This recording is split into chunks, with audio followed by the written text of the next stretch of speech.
안녕하세요. 조경입니다. 네, 드디어 책을 소개해드리는 그 첫 번째 시간인데요. 오늘 소개해드릴 책은 바로 법원 판결로 본 아동학대입니다. 아동학대와 관련된 책 중에서 가장 최근에 발간된 책입니다. 2021년 4월 14일에 발간이 됐고요.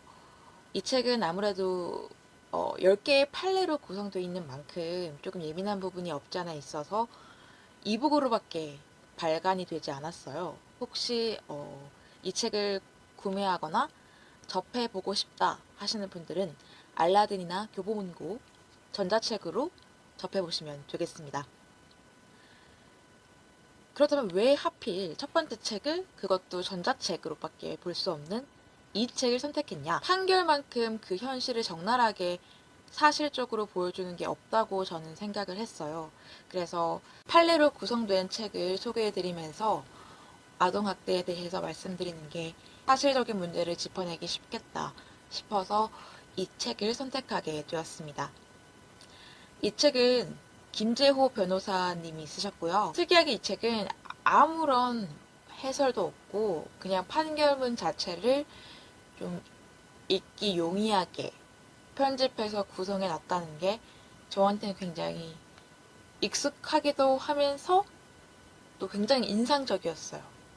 제가 여러분들께 책을 소개해드리는 마음과 아마 김재호 변호사님의 마음이 유사하지 않았을까라는 생각을 감히 해봅니다.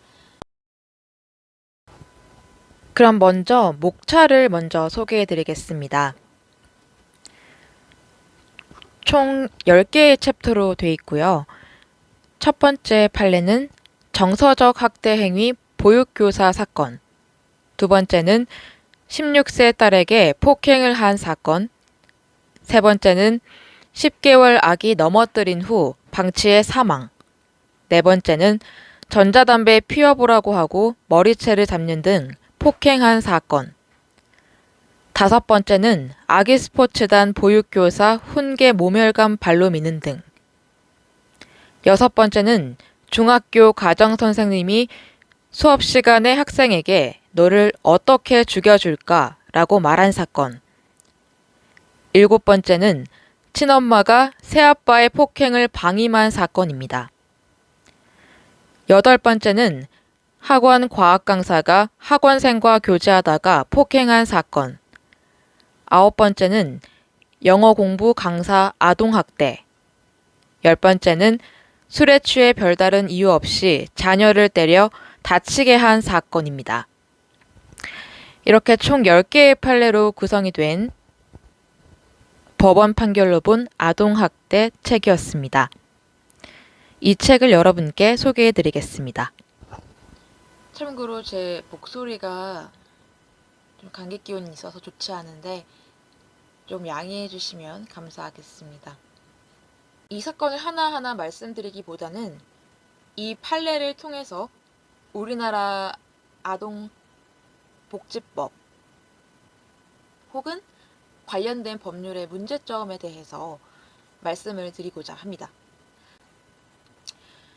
아동학대에 대한 문제는 이미 많은 언론사에서 다뤘기 때문에 관련돼서 법적 조치나 이런 것들이 조금 많이 미약하다는 것 정도는 대부분 아실 거라고 생각을 합니다. 다른 관점에서 접근을 해보려고 하는데요. 막연하게 문제가 많다. 이거보다는 제가 중요하게 말씀을 드리고 싶은 것은 두 가지입니다. 첫째, 아동을 객체가 아닌 주체로 바라보자. 입니다. 그리고 두 번째는 아동학대 전담 공무원이 이번에 생겼는데 그분들의 전문성에 대해서 그 중요성을 강조하고 싶습니다. 그러면 이 두 가지의 방점을 두고 이 책을 소개하도록 하겠습니다. 통계사항으로 의하면 94.5%가 친부모나 양부모에 의해서 학대를 당하고 있고요. 그리고 10일 중 1명꼴로 아동학대에 의해서 아동이 사망하고 있습니다. 얼마나 심각한 문제인지 더욱더 와닿으셨나요? 아동학대에 개인적으로 관심이 매우 많은 편이라서 대학생 때부터 아동학대 관련된 봉사활동과 관련된 대외 활동들을 많이 하곤 했었는데요.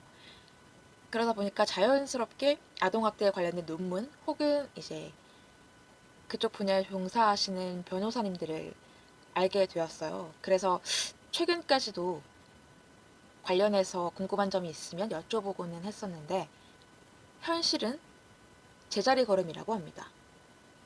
왜 그럴까요?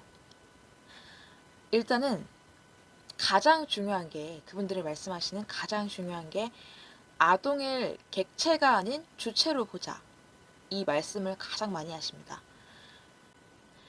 그런데 문제는 친부모가 혹은 양부모가 아동학대를 했다. 그러니까 본인의 자식을 학대했다는 것을 법원에서 인정받기 위해서는 형사처벌을 받아야만 그게 쉽게 인정이 되고 있다는 것이 현실입니다. 그렇지 않고서는 웬만하면 친모의 편을 들어주고 있는 게 우리나라 법체계의 특징인데요. 문제는 즉 보호하거나 양육해야 할 의무가 있는 사람들이 그 아이를 보호하지 않고 양육하지 않았음에도 불구하고 아동의 권리보다는 그 책임을 다하지 않은 부모의 권리를 훨씬 더 중요하게 생각한다는 점입니다. 여기 이 화면에서 보시다시피 우리나라는 유엔 아동 권리 협약을 비준하고 있는 나라 중 하나인데요. 비준한 지 벌써 약 30년이 됐습니다. 그리고 아동 권리 헌장에 따르면 모든 아동은 독립된 인격체로 존중받고 차별받지 않아야 한다. 또한 생명을 존중받고 보호받으며 발달하고 참여할 수 있는 고유한 권리가 있다. 그럼에도 불구하고 아동의 생명을 존중받고 보호받고 있을까요? 아이를 양육하고 보호할 책임이 있는 부모들이 그 책임을 져버렸는데도 불구하고 아동의 권리보다는 부모의 권리를 더 들어주고 있는 것이 우리나라 현재 법체계의 핵심입니다. 그러니까 쉽게 말해서 다 큰 성인이 저를 포함해서 다 큰 성인들이 책임은 다하지 않은 채 권리만 보장받고 있다는 것입니다. 그리고 이 책임을 다하지 않았다는 걸 법적으로 인정하는 것이 그 기준이 바로 형사적 처벌을 받은 적이 있느냐 없느냐 여부인데 실제로 아동학대를 범하고 있는 사람 중에서 형사처벌로 재판을 받아본 사람이 얼마나 될까요? 문제는 그렇게 많지 않기 때문에 열흘당 한 명꼴로 아동학대로 아이들이 사망을 하고 있다고 생각합니다. 생각이 아니라 현실이죠. 그래서 제가 말씀드리고 싶은 것은 좀 아이의 목소리를 잘 들어봐야 된다. 그 부모의 말이 아닌 아동의 목소리를 잘 듣고자 법률 체계가 바뀌어야 되고 시스템이 바뀌어야 된다. 이러한 점을 말씀을 드리고 싶습니다. 이 책을 통해서 저는 말씀드리고 싶은 점이 그 점이었습니다. 정인이 사건 등을 포함해서 우리가 눈뜨고는 참아볼 수 없는 정말 잔인한 그런 아동학대 사건들을 언론을 통해서 많이 보고 있음에도 불구하고 그렇게 해서 결국 제정된 법 중에서 아동의 목소리에 귀를 기울여보자 라고 제정된 법은 없다는 것입니다. 다 가해자 처벌에만 방점이 찍혀 있어요. 대부분. 물론 제가 찾아보지 못한 부분도 있을 것이라고 생각이 듭니다. 하지만 확실한 팩트는 대부분의 법들 그리고 앞으로 제정되기 위해서 기다리고 있는 체류하고 있는 법들 역시 가해자를 어떻게 처벌할 것인가에 관련된 것들이지 아이들의 목소리를 어떻게 하면 더 잘 들을 수 있을 것인가에 방점이 찍힌 법들은 잘 없어요. 적어도 제가 여태까지 들은 바에 의하면. 그래서 많은 변호사님들 그리고 이 학계에 관련된 박사님들이 혹은 교수님들이 제자리 걸음이라고 말씀하시는 이유도 그것 때문입니다. 근데 제가 직접 판사분들도 만나 뵙지만 사실 아동의 목소리가 진위를 파악하기 힘들다 이렇게 호소를 하시는 분들도 실제로 계십니다. 근데 그게 변명이 아니라 사실이라는 것도 충분히 알고 있습니다.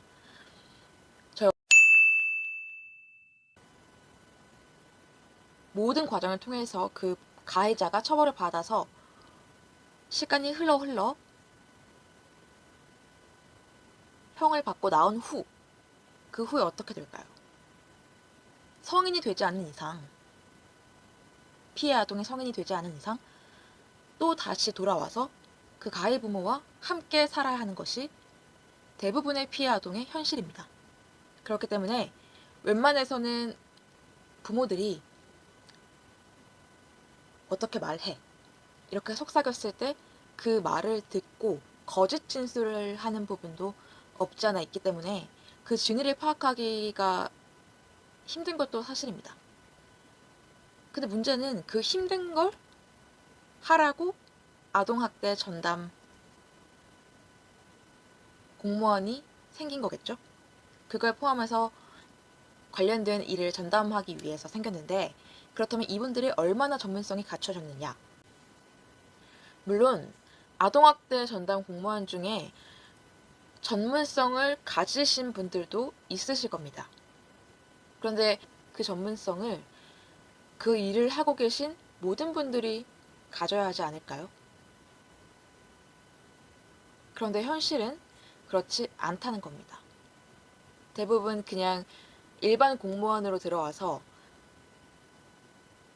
아동학대 전담 공무원이 갑자기 자신에게 일이 떠맡겨지는 게 대부분이기 때문에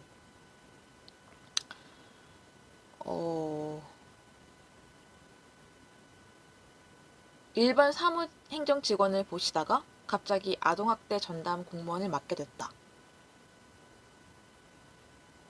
이 영상을 보고 계시는 여러분이라면 어떠실 것 같으세요? 전문성을 빨리 쌓을 수 있을까요? 아동학대 전담 변호사에 따르면 실제로 1년 정도 훈련을 받는다고 합니다. 그런데 그 1년을 훈련받는다고 전문성이 확보된 아동학대 전담 공무원이라고 할 수 있을까요? 일반 회사에서도 경력직을 뽑을 때 최소 3년 이상을 뽑습니다. 물론 예외도 있습니다. 매우 뛰어날 경우에는 예컨대 1년 차라도 3년 차의 실력을 가지고 있다면 사기업에서는 스카웃을 하기도 합니다. 그러나 보편적으로 봤을 때 1년 동안 아동학대에 대한 교육을 받고 갑자기 행정 업무만 보던 공무원이 1년 만에 아동학대 전문 공무원으로 탈바꿈할 수가 있을까요? 여기에 저는 굉장히 큰 의문을 두고 싶고, 관련돼서 그 교육도 또 얼마나 체계적인가에 대해서 궁금한 부분이 없지 않아 있습니다. 여러분들도 기회가 되신다면 아동학대 관련된 사이트 혹은 관련된 논문 이런 것들을 보시면 좋겠지만, 이런 것들을 보기 힘드시다면 오늘 제가 소개해드린 이 책을 보시는 것을 추천드립니다. 해놨긴 했지만 주요 부분은 다 나와 있거든요. 그래서 사실관계, 판시부문, 그리고 감형이 됐다면 감형된 이유는 무엇인지, 이 중요한 팩트들은 다 나와 있는 것이 이 책입니다. 그래서 따로 논문과 기사들을 찾아보기 어려우신 분들은 이 책을 보시는 걸 추천드립니다. 아동학대에 관심이 많으신 분이라면 이 김재호 변호사님의 법원 판결로 본 아동학대, 이 책을 강추드립니다. 아동학대에 관심이 없었던 분들이더라도 제 영상을 보시고 딱 한 명이라도, 딱 한 분이라도 아동학대에 관해서 관심이 생기셨고, 또 그에 관련해서 뉴스가 나오면 한 번이라도 눈길을 더 주게 되고, 그리고 기사를 조금 더 자세하게 보게 되고, 이런 변화가 한 분께라도 있으셨다면 저는 정말 너무너무 기분이 좋을 것 같습니다. 저는 또 다음 시간에 찾아뵙도록 하겠습니다. 여러분, 안녕!